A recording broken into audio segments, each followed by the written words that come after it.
स्वारगेट अत्याचार प्रकरणाला आता आठवडा पूर्ण होत आलाय. या प्रकरणातला आरोपी दत्ता गाडेला अटक केल्यानंतर त्याच्याबाबत अनेक नवनवीन खुलासे होत आहेत. आरोपी आणि पीडित तरुणीमध्ये सहमतीने संबंध झाल्याचा दावा आरोपीचे वकील आणि कुटुंबियाकडून केला जातोय. पीडितेने अत्याचार होत असताना आरडाओरडा का केला नाही या मुद्द्यावरून गाडेचे वकील त्याला वाचवण्याचा प्रयत्न करत असतानाच आता पीडितेच्या जबाबात एक महत्वाची माहिती समोर आली आहे. आपल्याला काहीही करून जिवंत राहायचं होतं, त्यामुळे आपण आरडाओरडा केला नसल्याचं पीडितेने पोलिसांना सांगितलंय. पीडितेच्या याच हातबलतेचा फायदा घेऊन नराधम दत्ता गाडेनं तिच्यावर 2 वेळा अत्याचार केल्याचं तपासात निष्पन्न झालंय. तसंच पीडितेला पैसे दिल्याचा आरोपीच्या वकिलांनी केलेला दावा समलैंगिक असल्याचं त्याचं पोलिसांना सांगणं, हे सगळे दावे खोटे ठरवणारे पुरावे पोलिसांच्या हाती लागलेत. त्याच्यावर आधी दाखल असलेल्या गुन्ह्यामुळेही त्याच्या आणि त्याच्या वकिलांच्या खोटेपणाची पितळ उघड पडताना दिसतंय. अत्याचार होताना नक्की काय झालं, त्याबाबत पीडितेनं पोलिसांना दिलेला जबाब काय आहे आणि गाडे आणि त्याच्या वकिलांचे दावे खोटे ठरवणारे कोणते पुरावे पोलिसांच्या हाती लागलेत, त्याचीच माहिती सांगणारा हा व्हिडिओ. नमस्कार, तुम्ही पाहताय ट्रेन युअर ब्रेन. नराधम दत्ता गाडेनं पीडितेला कंडक्टर असल्याचं सांगत स्वारगेट बस स्थानकात उभ्या असलेल्या बसमध्ये नेलं आणि तिच्यावर अत्याचार केले. पण यावरूनच आरोपी गाडे आणि त्याचे वकील त्याच्या कुटुंबियांनी दोघांमध्ये संबंध सहमतीने झाल्याच्या वावड्या उठवल्या होत्या. तरुणी आधी बसमध्ये गेली, मग गाडे गेला.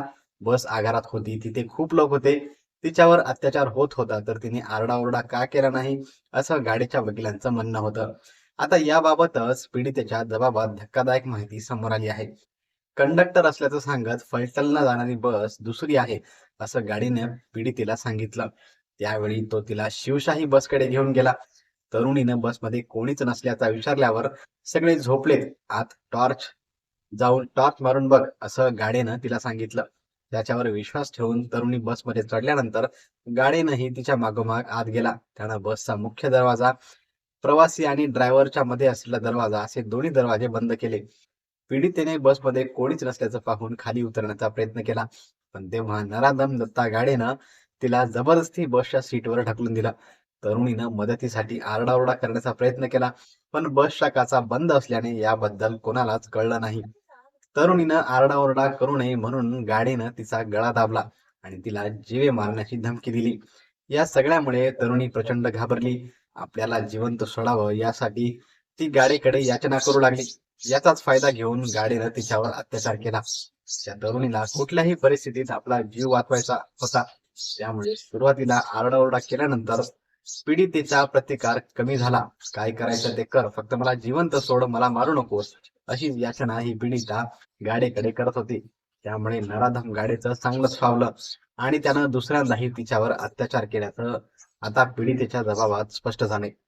त्यामुळे जीव वाचवण्यासाठी पीडितेच्या हतबलतेचा विकृत गाडेने गैरफायदा घेतल्याचं समोर येते. यामुळे त्याच्या वकिलांचा आणि कुटुंबियाचा दावा हा फक्त त्याला वाचवण्याचा प्रयत्न असल्याचंही बोललं जाते. यासोबतच गाडेची सगळी कुंडली ही आता पोलिसांच्या तपासात बाहेर यायला सुरुवात झाली आहे. त्याच्यावर आधी दाखल असलेल्या 7 गुन्ह्यांची माहिती समोर आल्यावर त्यानं याआधी अत्याचार करण्याचा प्रयत्न केल्याची माहिती दिली जाते. त्यानं याआधी एका महिलेवर अत्याचार करण्याचा प्रयत्न केला होता, पण त्या महिलेने घाबरून हे प्रकरण पुढेही नेलं नाही. या पीडितेने दत्तात्रय गाडे विरुद्ध एक फक्त चोरीची तक्रार दिली होती, अशी माहिती आता पोलीस तपासात समोर आली आहे. गाडे दिवसभर आपल्या गुराट गावी थांबून तो रात्री पुण्यात शिवाजीनगर शिऊर स्वारगेट एसटी बस स्टँडवर महिला सावस हेरायचा, अशी कबुली त्याने या आधीच पोलिसांना दिली आहे. यापूर्वीही स्वारगेट पोलिसांनी जानेवारी महिन्यात मोबाईल चोरीच्या संशयातून त्याला स्वारगेट स्टँडवरून चौकशीसाठी ताब्यात घेतलं होतं, पण तेव्हाही त्याच्या घरचे त्याच्या पाठीशी उभे राहिल्याचं सांगितलं जातंय. यासोबतच स्वतःचा बचाव करण्यासाठी आरोपी गाडेनं आपण समलैंगिक असल्याचं पोलिसांना सांगितलं होतं. तो समलैंगिक संबंध ठेवून पैसेही कमवायचा, असंही याआधी उघड झालं होतं. आता ससून रुग्णालयात गाडेचा लैंगिक क्षमता चाचणी अहवाल पॉझिटिव्ह आल्याची माहिती वैद्यकीय सूत्रांकडून देण्यात आली. तसंच दत्तात्रय गाडेनं पीडितेसोबत संबंध ठेवण्यासाठी तिला 7,500 रुपये दिले. तेथे त्याचा एजंटही होता. त्या दोघांमध्ये पैशाचा वाद झाला आणि त्यामुळे तिने अत्याचाराचा आरोप केल्याचं गाडेच्या वकिलांनी कोर्टात सांगितलं होतं. पण आता गाडेच्या वकिलांचा हाच दावा खोटा ठरवणारा भक्कम पुरावा पोलिसांच्या हाती लागलाय. कुठलाही कामधंदा न करणाऱ्या गाडीकडे इतके पैसे कुठून आले याचा शोध घेण्यासाठी पोलिसांनी त्याचे बँक अकाउंट्स, डिजिटल व्यवहार, ऑनलाईन पेमेंट या सगळ्यांची सखोल चौकशी केली. दत्तात्रय गाडीच्या मोबाईल मधून कोणाकोणाला पैसे ट्रान्सफर करण्यात आले, संबंधित तरुणीला पैसे देण्यात आले का, या सगळ्यांचा तपास पोलिसांनी केला. तेव्हा घटनेपूर्वी आरोपी गाडीच्या खात्यावर फक्त 249 रुपये असल्याचं समोर आले. तसंच गेल्या 3 महिन्यांपासून त्याच्या खात्यावर इतकेच पैसे असल्याची माहिती पोलिसांकडून देण्यात आली आहे. त्यामुळे त्यानं पीडितेला 7,500 रुपये दिल्याचा त्याच्या वकिलांनी केलेला दावा हा संपूर्णपणे खोटा आहे हे सिद्ध झाले. तसंच तरुणी आरोपीच्या संपर्कातही नव्हती हे सुद्धा तपासात निष्पन्न झाले. इतकंच नाही तर गाडीच्या विकृतीचे आणखीही काही पुरावे पोलिसांच्या हाती लागले.